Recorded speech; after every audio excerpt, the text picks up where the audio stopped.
मेरा काम आपकी आवाज, जो हिंदुस्तान के गरीब लोग हैं उनकी आवाज सुनने का है। ये मुझ में कोई कंफ्यूजन नहीं है। तो ये आवाज निकली छोटी सी, पहले कहती है भैया जाति जनगणना, मैंने सुना, फिर थोड़ी फैली, फिर और फैली, और फिर उसके बाद मैं देख रहा था मोदी जी का चेहरा बदलने लग गया। ये क्या हो रहा है? देश की जनता न्याय कैसे मांग रही है? जाति जनगणना से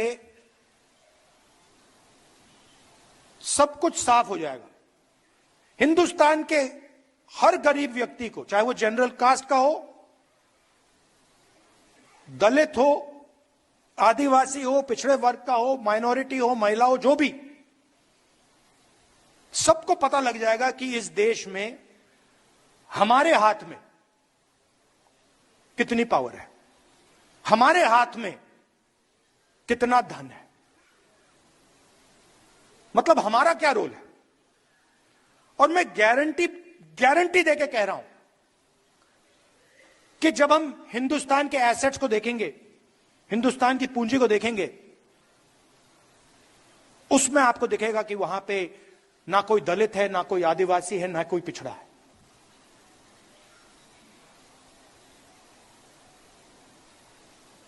और ये जो जाति जनगणना है, ये जैसे मैंने आपसे कहा, ये किताब नहीं है, ये जीने का तरीका है, ये फिलॉसफी ऑफ लाइफ है। वैसे ही जाति जनगणना एक डेवलपमेंट का पैराडाइम है, एक डेवलपमेंट का तरीका है। आपको श्री गोपाल नारसन का नमस्कार। डिवाइन मिरर हिंदी चैनल में आपका बहुत बहुत स्वागत है। आइए जान लेते हैं आज की कुछ खास चर्चित खबरें। जैसा कि आप देख रहे थे, कांग्रेस के शीर्ष नेता एवं नेता प्रतिपक्ष राहुल गांधी ने कहा कि देश में जातीय जनगणना विकास के रास्ते खोलेगी, साथ ही हर गरीब को, चाहे वह किसी भी जाति का हो, न्याय मिल पाएगा। उन्होंने जातीय जनगणना को फिलॉसफी ऑफ लाइफ बताया। अल्मोड़ा में हुई बस दुर्घटना के पीछे बस चालक का मानसिक तनाव सामने आया है। इस हादसे में 36 लोगों की जान चली गई, वहीं दर्जन भर अभी भी अस्पताल में भर्ती हैं।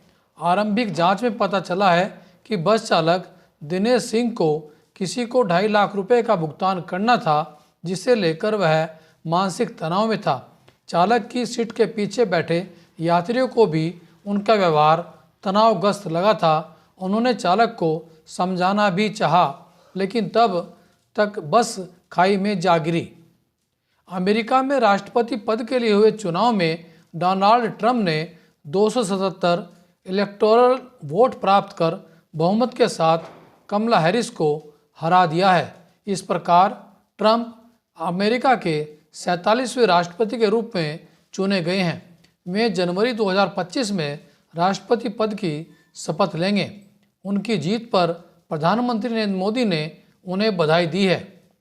नई दिल्ली से दरभंगा के लिए हिमांशु झा नामक यात्री ने RAC 31 के रूप में टिकट बुक कराई थी, जिसके तहत यात्री को सीट पर बैठने की सुविधा मिलना तय था। लेकिन यात्रा से एक दिन पहले RAC 12 तक टिकट स्थिति पहुंच जाने पर भी जब चार्ट बना तो उनकी RAC समाप्त कर वेटिंग 18 दर्शा दी गई, जिस कारण यात्री आरक्षण सुविधा से वंचित रह गया। यात्री द्वारा सीधे रेल मंत्री से शिकायत करने पर उसकी टिकट कन्फर्म हो पाई। कांग्रेस ने उत्तराखंड में छठ पूजा पर सार्वजनिक अवकाश घोषित करने की मांग की है। इसके लिए कांग्रेस के मुख्य मीडिया समन्वयक राजीव महर्षि ने मुख्यमंत्री को पत्र भी लिखा है। उन्होंने पहले भी उत्तराखंड में छठ पर अवकाश रहने का हवाला दिया है। रुड़की में राष्ट्रीय राजमार्ग समेत अनेक मार्गों पर लगे हार्डिंग सड़क दुर्घटना का कारण बन रहे हैं। वाहन चालकों का ध्यान हार्डिंगों की तरफ भटकने से सड़क हादसों का डर बढ़ गया है।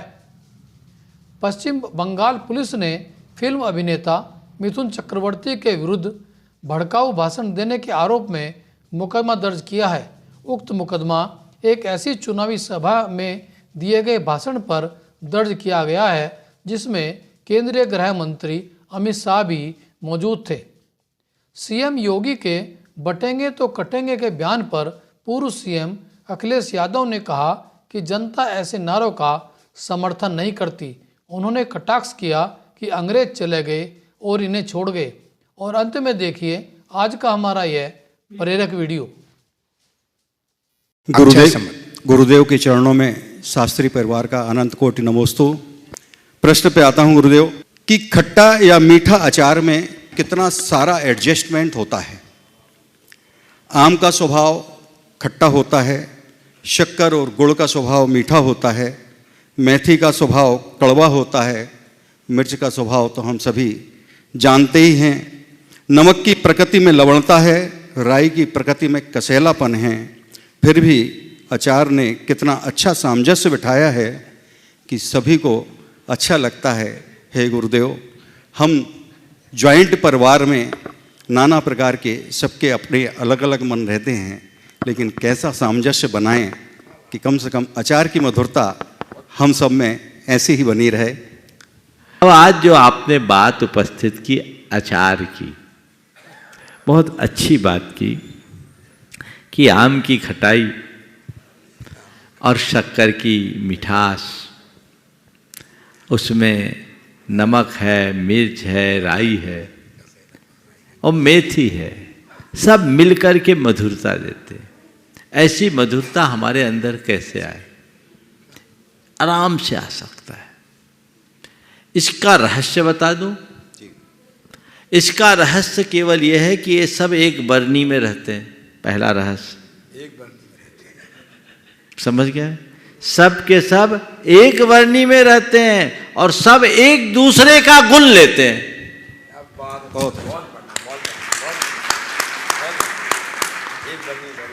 बस एक घर में रहो, एक झंडे के नीचे रहो, एक बरनी में रहो और एक दूसरे का गुण ग्रहण करने लगो, तुम्हारे यहां भी अचार की मिठास आएगी। और एक बात बोलूं, अचार खाए तो हमें बहुत साल हो गए लेकिन अचार जो खाए हैं उनको बोलता हूं, सब एक बरनी में रह करके मिक्सअप होते हैं, लेकिन उसके साथ भी सबका अलग अलग स्वाद का आभास भी होता है। आम की खटाई का, शक्कर की मिठाई का, मेथी के कड़वेपन का और मिर्च के तीखेपन का, नमक के नमकीनपन का भी आभास हो जाता है। होता है कि नहीं? होता है। तो यही है समष्टि में भी एकता बनाए रखना। अगर हम एक दूसरे के गुण को ग्रहण करने का भाव रखें, एक दूसरे के साथ रहने और साथ निभाने की वृत्ति अपनाएं,